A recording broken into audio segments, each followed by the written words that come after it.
How's it going, everybody? Welcome back. Thank you so much for being here with me in beautiful Southern California. Actually, wait, we're not in Southern California. What I did is I came all the way down to Utah, or up to Utah, to bring you this video. Salt Lake City to be exact, which is the city where I grew up in, so it holds a special place in my heart. I am joined by my buddy Sebastian's 1999 Subaru Impreza wagon, and I am here to share with you 5 easy tricks to up your photography game. Let's go. Number 1, location, location, location. Now, I'm not saying that you have to find a remote place or even a fancy place to shoot, but it is important to know what you're working with and use that to your advantage. You can shoot beautiful pictures in your garage as long as you take the time to look around and work with what you have and with the space that you're given. Angles and composition. Take a moment to look at your subject.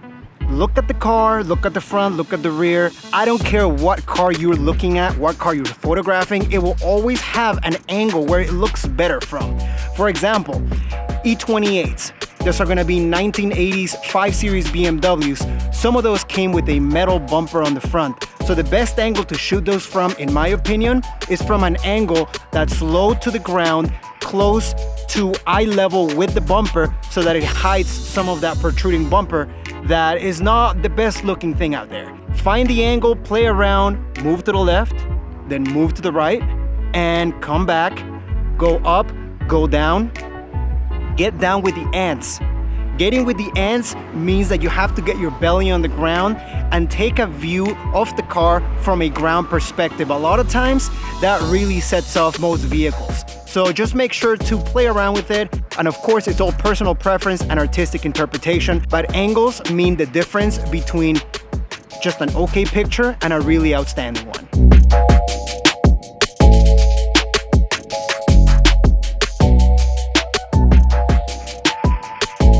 Lighting.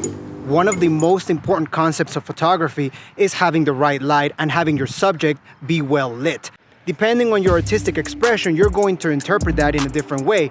But as a rule of thumb, and something you can start doing today to take better photographs, is to avoid shooting in very bright light. Avoid shooting high noon. Anywhere between 11 and 2 p.m., the sun is gonna be at its highest, it's going to be the brightest, and you're not gonna get the best pictures.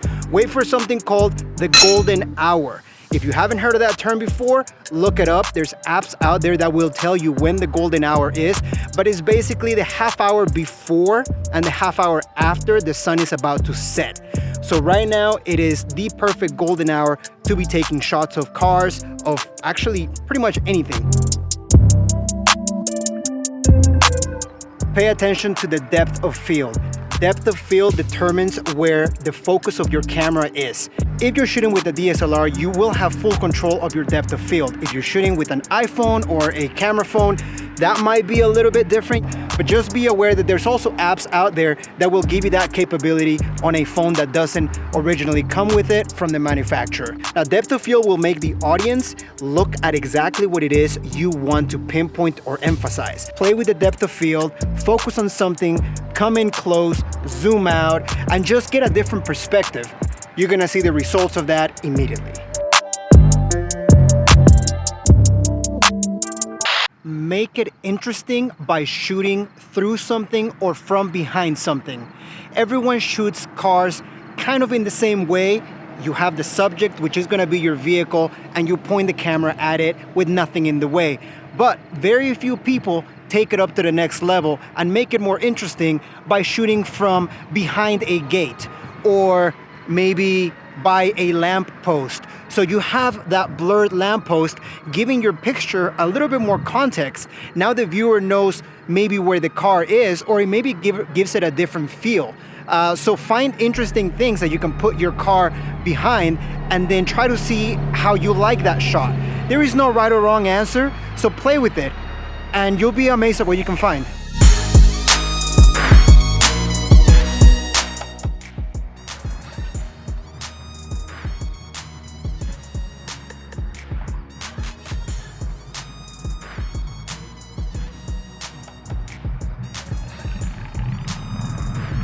And lastly, don't forget to have fun. Yay! Photography, just like anything else in life, is a passion and it should be enjoyed as such.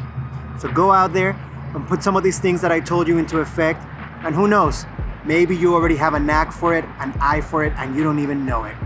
But you'll never find out until you try and you make some mistakes, which will help you learn along the way. If you want to share any of those pictures, post a link on the comments below. I'm more than happy to check them out. I want to give a big shout out to my boy Sebastian. Sebas, thank you, man, for letting me borrow your car. I'm treating it very nicely. And to his little girl, Ariana. Hi, I hope you're doing fantastic, girl. So, thank you so much for staying till the very end of the video. Thank you once again for checking out my content as always. And until next time, I will see you on the next video.